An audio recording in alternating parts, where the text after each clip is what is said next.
contribuciones de gol en 164 partidos para un centrocampista de 21 años que, de alguna manera, ya ha pasado 466 días fuera de los terrenos de juego por una lesión. Solo eso es suficiente para convertir a Florian Wirtz en uno de los mayores misterios de Europa. Y ni siquiera he mencionado el hecho de que también es la razón por la que ha caído la dinastía más grande de la historia del fútbol alemán. La razón por la que se rompió una maldición de 120 años. El chico está reescribiendo los libros de historia del fútbol mientras le hacen ofertas de 150 millones de euros. Y, sin embargo, nadie sabe mucho sobre él. Simplemente se niega a ser otro engranaje de la maquinaria de marketing del niño prodigio. Sin entrevistas, sin apariciones especiales, sin acuerdos con marcas o botas exclusivas, sin periodistas tuiteando cada uno de sus movimientos. Nada. Se sabe muy poco sobre él. La mayoría de los aficionados ni siquiera se dan cuenta de que, para empezar, no era jugador del Leverkusen. Que el Leverkusen rompió un tratado de paz de 18 años para ficharlo. Que era el primer paso en su plan para acabar con el Bayern años antes de que llegara Xabi Alonso.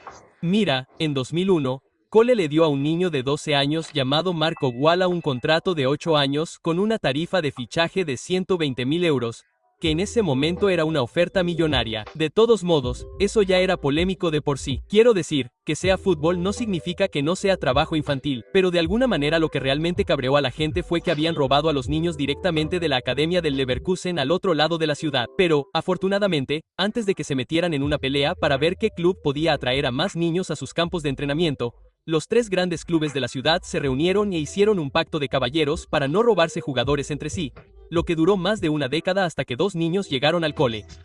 Florian Wirtz y su hermana Julian. Porque por si tampoco lo sabías, su hermana no solo se hizo profesional el año pasado, sino que fue la jugadora de la temporada del Werder Bremen. De hecho, toda la familia es una apasionada del deporte. La madre es entrenadora de balonmano, el padre fue presidente de todo un club y uno de los Caers incluso trabaja para una agencia de fútbol gestionando las redes sociales de jugadores como Götze y Toni Kroos. Pero, en cualquier caso, volvamos al problema que nos ocupa. Tan solo un par de años después de llegar al Col, Wirtz ya era considerado el mejor jugador que había surgido en el club en 30 años. Luego, con cada temporada que pasaba, para los demás clubes de la ciudad se hacía cada vez más tentador romper el acuerdo. A los 14 años, Wirtz ya jugaba en la selección sub-17 del club. Un año después, se incorporó a la selección nacional sub-16. Y al año siguiente, bueno, Cole llegó a la fase final de la Bundesliga juvenil, ya que marcó contra el Speyer en las semifinales y luego asistió en el primer gol de la final contra el Dortmund de Moukoko para convertir a Colm en campeón juvenil por tercera vez en su historia. En ese momento, tenía a casi todos los grandes clubes de Europa tras él. Había rumores desde el Manchester City hasta la Juventus y el Barcelona. El Bayern y el Liverpool incluso lo habían invitado a hacer un recorrido por los terrenos de su club, pero, fuera como fuese, Wirtz rechazó a todos, insistiendo en que no abandonaría su ciudad natal hasta que terminara sus estudios, convenciendo a Cole de que tenían al próximo Łukasz Podolski en sus manos. Sin embargo, había otra opción. Viendo cómo Cole no solo estaba atrapado en una batalla por el descenso, sino que había sido lo suficientemente descuidado como para agotar el contrato de Wirtz hasta el último año sin renovarlo, mientras que el propio Everusen era el único equipo que podía ofrecer al primer equipo de Wirtz un fútbol de primer nivel sin necesidad de abandonar la ciudad. Por no mencionar que, irónicamente, en ese momento acababan de fichar a su hermana. Una vez vieron cómo Cole lo nombró capitán de su equipo sub-17, lo que le llevó a una racha de 8 goles en 10 partidos, demoliendo al mismísimo equipo del Leverkusen antes de marcar un triplete un par de semanas después con un gol desde el centro del campo, nada más empezar el partido. Bueno, decidieron que merecía la pena empezar una guerra por algunos jugadores. Al día siguiente, todo un séquito, desde el CEO del club hasta el director deportivo, e incluso el mismísimo Rudi Ver, se presentó en casa de la familia, prometiendo que podrían convertirlo en el próximo Toni Kroos, el próximo Michael Ballack, el próximo Kai Havertz, lo que sin duda sonaba mucho mejor en aquel entonces. Y antes de que te dieras cuenta, solo estaban pagando 50.000 euros en compensación por el traspaso de Wirtz como agente libre, mientras que los periódicos citaban su valor de mercado en más de 10 millones de euros. El Athletic incluso lo calificó como el atraco del siglo, lo que desató una indignación masiva cuando Leverkusen acabó pagando 250.000 euros más, esperando que fuera suficiente para arreglar las cosas. Rudi Verer intentó justificar todo el asunto diciendo que habría sido una negligencia grave no iniciar negociaciones, lo que no es más que otra forma de decir que es ser malo. De todos modos, al menos una vez las cosas empezaron a moverse para los Birds, con 2 goles y 3 asistencias en sus primeros 4 partidos con la selección sub-19. Solo 3 semanas después de su debut, ya estaba ascendiendo a los entrenamientos del primer equipo, y solo 15 días después de cumplir los 17, ya estaba debutando con el club. Pero aunque eso lo convirtió en el tercer jugador más joven en la historia de la Bundesliga, y por mucho que insistiera en que se sentía como un niño entre los hombres cuando un mes después marcó su primer gol, lo hizo como el más joven en la historia de la liga, y nada menos que contra el Bayern de Múnich. Ese fue el momento en el que deberían haber sabido que no se trataba de un niño prodigio cualquiera, deberían haber sabido lo que se avecinaba. Me refiero a que ese primer año el Leverkusen acumuló su mayor puntuación en 80 años, alcanzó la final de la Copa por primera vez desde 2009 y su campaña europea más exitosa en más de una década. Incluso las palabras apenas si sonaban en un equipo. Así que la temporada siguiente dio su segundo aviso. Primero abrió su campaña con un gol. 2 semanas después asistió a Patrick Schick para conseguir el empate contra Stuttgart. Luego entró al final de su primer partido de la Europa League, marcando inmediatamente otro gol y convirtiéndose en el jugador más joven en ser convocado por la selección alemana sub-21. Pero no importaba lo que pasara, solo una semana después de eso, encadenó una racha de 4 partidos consecutivos con una asistencia, marcando incluso un gol más en la Europa League y agarrando resultado tras resultado, lo que significa que al mes siguiente, una vez que Ver marcó y celebró de forma polémica al destrozar a su antiguo club, el FC Kolberusen, estaban invictos en lo más alto de la tabla de la liga. Sin embargo, supongo que esa celebración le trajo algo de mal karma porque justo cuando el Leverkusen le ofreció un contrato mejorado y los periódicos empezaron a nombrarlo como el mejor jugador al que nadie seguía, Wirtz cayó lesionado de rodilla, y al regresar, su impacto ya no fue el mismo, y en abril, el estado de forma del Leverkusen había dado un vuelco, cayendo al 6º puesto con solo 2 victorias en 14 partidos, y provocando el despido de su entrenador, Peter Bosz. Pero incluso con las cosas pintando mal a nivel de clubes ese mismo mes, no solo el seleccionador nacional Joachim Löw decidió convocarlo para los partidos de clasificación para la Copa Mundial, sino que mientras Wirtz estaba fuera con el primer equipo, sus compañeros de la selección sub-21 aseguraron la clasificación para la fase final de la Eurocopa. Y una vez que Wirtz se unió a ellos, se acabó el partido. A los 29 segundos de iniciado el partido de semifinales, Wirtz ya había marcado el que fue el gol más rápido en la historia del torneo, y por si eso no fuera suficiente, 7 minutos después, amagó el tiro, la desvió a un lado y sentenció el partido, enviándolos a la final donde, tras un partido igualado contra Portugal, se proclamaron campeones de Europa, preparando a Wirtz para el año que lo consolidaría como uno de los mejores jugadores del mundo. Al comenzar la nueva temporada, se esperaba que Wirtz tuviera que ir adaptándose poco a poco al equipo, ya que se perdió el primer partido por un problema muscular. Pero bueno, en el siguiente, lo metieron a falta de 9 minutos para el final y enseguida dio su primera asistencia. En el segundo, le dejaron entrar un poco antes. No solo dio otra asistencia, sino que además regateó al portero para marcar. Así que en el tercer partido, por fin lo pusieron en el 11 inicial. A los 9 minutos, había abierto el marcador y, en el descanso, había dado otra asistencia para ponerse 2-1 por delante contra el Dortmund. Y aunque acabaron perdiendo ese partido, la cosa siguió igual, consiguiendo la victoria contra Frank Varus una semana después, y volviendo a hacerlo en el siguiente partido con un gol y una asistencia gracias a 2 increíbles rachas contra el Stuttgart antes de marcar el tanto de la victoria en el siguiente partido. No solo se convirtió en el jugador más joven en alcanzar los 10 goles en la Bundesliga, sino que fue nombrado jugador del mes de la liga contra todo pronóstico. De alguna manera, siguió pisando el acelerador, marcando contra el Celtic y sumando una asistencia más en cada uno de los 2 partidos siguientes, lo que supone 9 jornadas de la temporada. Había contribuido a un gol en todos y cada uno de ellos, siendo superado solo por Benzema Haaland en las 5 grandes ligas. A pesar de que, recordemos, había empezado la temporada lesionado en el banquillo. Ya era una locura ver a un joven de 18 años liderando a todo un equipo, y mucho más verle superar a los mejores jugadores de Europa. Sin embargo, la fiesta no duraría demasiado. A partir de noviembre, volvió a protagonizar 7 aportaciones de gol en 5 partidos. Luego, en enero, otras 4 y 4. Y justo cuando parecía que iba a conseguir unas cifras realmente históricas, llevó al ganador del Ballon d'Or, Latau, a decir que ni yo tenía la habilidad que él tiene. Mientras los Wirtz afrontaban otro partido contra su antiguo club, el K, el alcohol corría por las gradas, sobre todo porque sin él el club apenas había sobrevivido al descenso, viéndose obligado a meterse en los playoffs. El karma debió de golpear de nuevo, ya que a los 28 minutos de partido FS cayó al suelo y acudió de inmediato al personal médico, que se golpeó el suelo de dolor. Al principio no estaban seguros de dónde estaba, ya que su rodilla no parecía estar inflamada, pero tras una resonancia magnética se confirmó. A los 18 años, Wirtz se había roto el ligamento cruzado anterior, la lesión más común que pone fin a una carrera en este deporte. Nadie estaba seguro de cuánto tiempo estaría de baja ni de lo bien que sería capaz de recuperarse,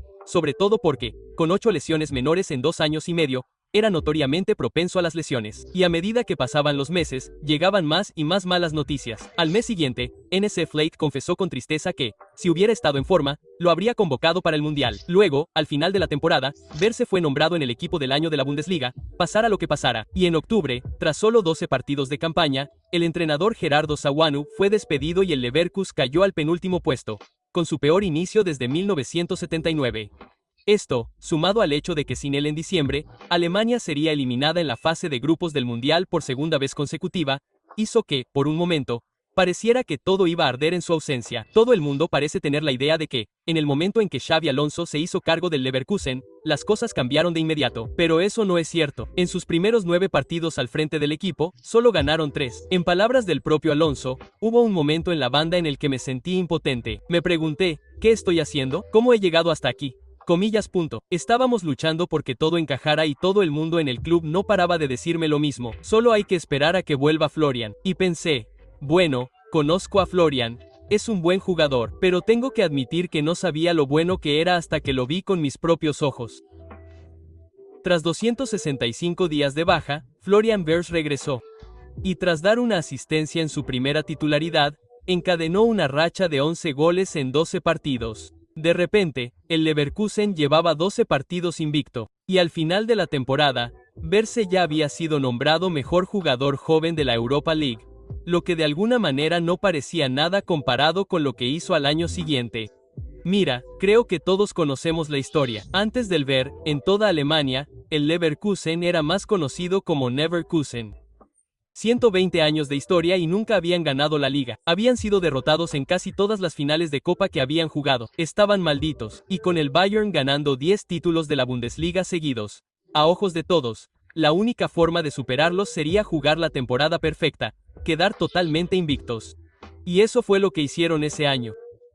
Le pusieron la camiseta número 10 y Wirtz pasó a redefinir lo que ese número significaba. Primer partido de Copa, primer oro. Y llega el partido inaugural de la liga y marca el gol de la victoria contra el Slip en los 2 siguientes partidos. Una asistencia en cada uno, luego otra, así como un gol en el primer partido de la Europa League de la temporada para convertirse en el jugador con más contribuciones de gol en la competición en las 3 temporadas anteriores a pesar de todo lo que había sucedido. Y en octubre, entra con una asistencia contra el Scone. Luego marca y logra un triplete de asistencias contra el Skarabag. De alguna manera, se supera a sí mismo en el siguiente partido, marcando y asistiendo para llevar a su equipo a una victoria por 2-1 contra el Freiburg con un gol tan impresionante que, como dijo el propio Alonso, no tuvo más remedio que admirarlo, aplaudir y decir, wow. Como te puedes imaginar, al final, había sido nombrado jugador del mes, y después de un noviembre más tranquilo, con, ya sabes, 3 contribuciones de gol en 5 partidos, en diciembre regresó con un gol para sellar un empate en Stuttgart, un gol y una asistencia contra el Frankfurt, y luego una asistencia más, así como otro premio al jugador del mes. Y en febrero, de nuevo, 4 asistencias en 4 partidos, las 4 llegando al final del partido,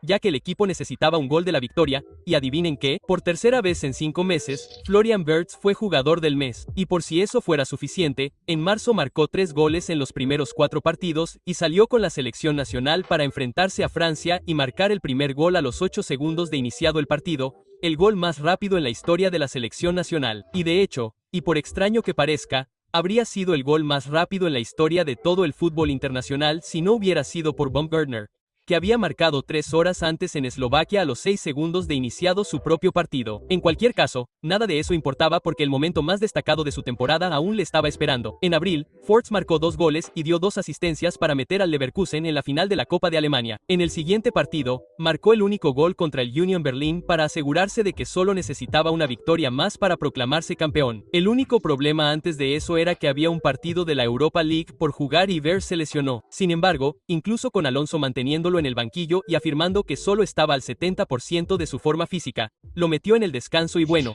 primero se quedó con un disparo maravilloso desde 30 yardas, luego se encontró solo con el portero y comenzó de nuevo cuando los aficionados comenzaron a correr al campo, a lo que el propio joven de 20 años comenzó a ordenarles que volvieran a las gradas, supongo que porque tenía un trabajo que terminar, y en el último minuto del partido, marcó un tercer gol, completando el primer triplete de su carrera para darle a su club el título, ya que ningún guardia de seguridad fue capaz de detener una de las mayores invasiones de campo de todos los tiempos, con un árbitro que decidió ganar el partido en ese mismo momento, como afirmó uno de los comentaristas, este chico es una fuerza de la naturaleza, estará a la par de Becky Bauer, Matthau y Toni Kroos, y aún así ese no fue el final de su temporada. En el siguiente partido, todavía lesionado, entró como escolta del Dortmund y Wirtz volvió a dar la asistencia del gol de la victoria. Una semana después, abrió el marcador en el partido de ida de la semifinal contra la Roma y, aunque parezca mentira, a pesar de recaer de su lesión y verse obligado a sentarse en el banquillo durante el partido, vio cómo su equipo dejaba escapar la ventaja. Entró cuando solo quedaban 9 minutos para el final, y se puede decir lo que se quiera, pero en un instante aparecieron 2 goles de la nada que les metieron en la final, donde 2 semanas después volvió a ser titular, independientemente de si estaba en forma o no, solo para ver cómo se desmoronaba el sueño de viajar cuando un Demoman marcó 3 goles para provocarle su única derrota de la temporada y llevarse el título a Bérgamo. Aún así, tras años sin nada que contar, 3 días después, el Leverkusen se había llevado el doblete de Liga y Copa, convirtiéndose en el primer equipo de la historia en permanecer invicto en la Bundesliga. El propio Ver fue nombrado jugador de la temporada de la Liga, jugador joven del año de la Europa League y había sido convocado para la Eurocopa, donde, por mucho que se criticara su actuación con la selección nacional, supuestamente por no estar a la altura de aquellos, formó pareja con Musi ya para convertir a Alemania en el primer equipo en tener 2 goles sub-21 en el mismo partido. Y luego los dos tomaron el relevo haciendo mucho más que devolver la esperanza a una nación que había tenido mala suerte. En lugar de eso fueron eliminados durante todo el torneo, lo que los convirtió en uno de los favoritos, especialmente porque el propio Wirtz marcó en el último minuto de su semifinal contra España para forzar el partido a la prórroga. Y déjenme decirles que, aunque esa noche terminó de forma triste para los alemanes, el impacto que tuvo su temporada no se olvidará pronto. Hasta este año, muchos pensaban que el clásico número 10 estaba muerto. Ahora muchos afirman que Ver lo ha revivido. Si antes se creía que para aunar la técnica, visión y rendimiento final que requiere un 10, ese jugador tenía que ser un perezoso, una diva, Wirtz ha conseguido todo eso y además ha añadido un ritmo de trabajo que no encuentras en muchos, situándose en el top 10 de la liga en duelos ganados e intercepciones, en el top 5 en distancia recorrida y en sprints por partido. Estamos ante un prototipo de futbolista nuevo. Y que Dios se apiade de su alma porque sin lesiones, quién sabe lo que podría hacer.